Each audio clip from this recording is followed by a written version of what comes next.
Well, it's the middle of October, and that means it's time to get the garlic going for next year.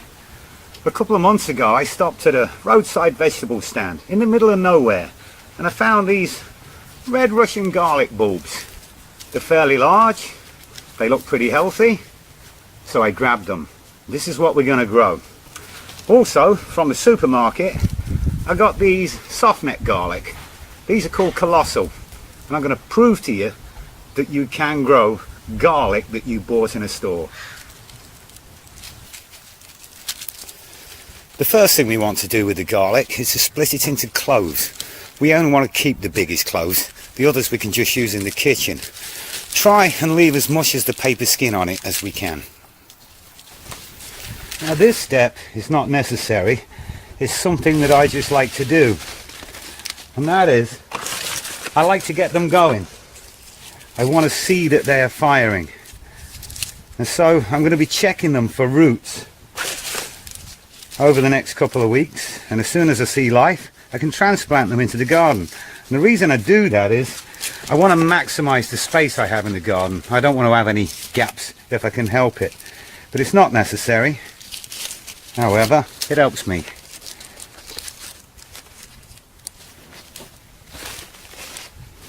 And that's all I'm going to do for now. I'm going to leave them outside for a few weeks and we'll check back up on them.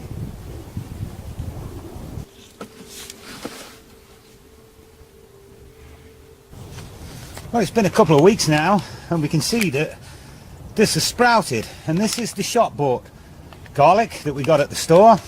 It's sprouted, we can put it in and it will be fine. However, the organic stuff that we got at the side of the road is not really sprouted. That's just a bit of paper from the skin from the clove. But if we look underneath, we can see that there's good healthy roots coming out the bottom. Now it's time to get these in. This is how we want it. That is superb. That will be fine too. So about 4-5 inches apart, 6 inches okay too. And then the top of the clove, try and want to get the top of the clove about 2 inches below the soil.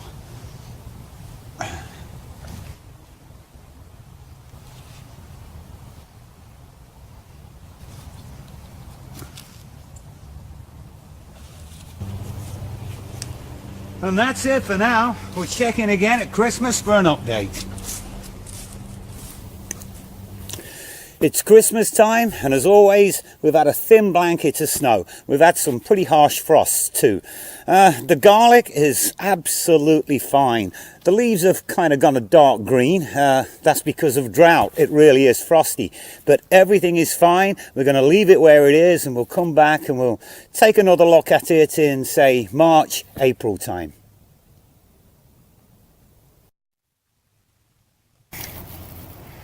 Well, it's the end of March now, and it's the Easter weekend. The soil is starting to warm up, and we're starting to put some plants out. The garlic, which has been out since last year, has fully recovered from the snow, and really all we got to do now is keep it well weeded and wait.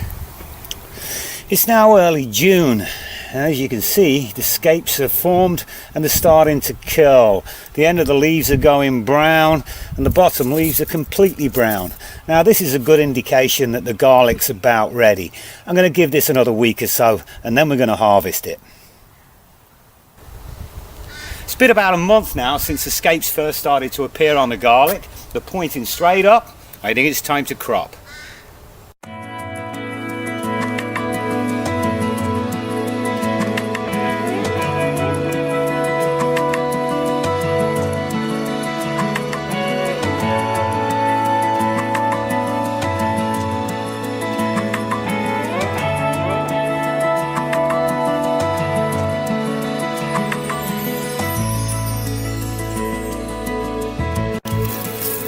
That's about 3/4 of the crop. I've got a little bit more growing in a bed in the side yard, and I'm going to crop that in a minute.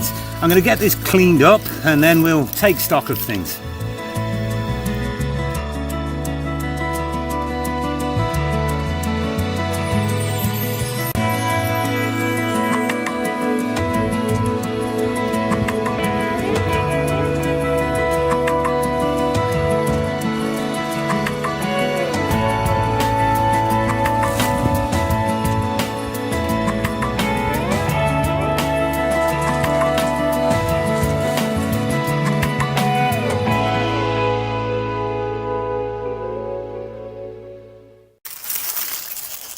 This is the soft neck garlic that we originally bought at the supermarket.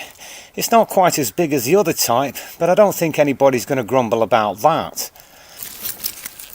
And the hard neck garlic, the red Russian, which we bought from a veg stand at the side of the road, has done absolutely fantastic.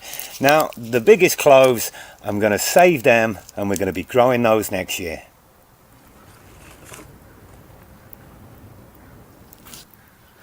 And that's about it, other than a successful harvest is always worth celebrating.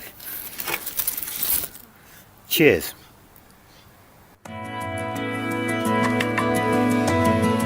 If you've enjoyed this video, please don't forget to leave a comment, hit the like button or subscribe.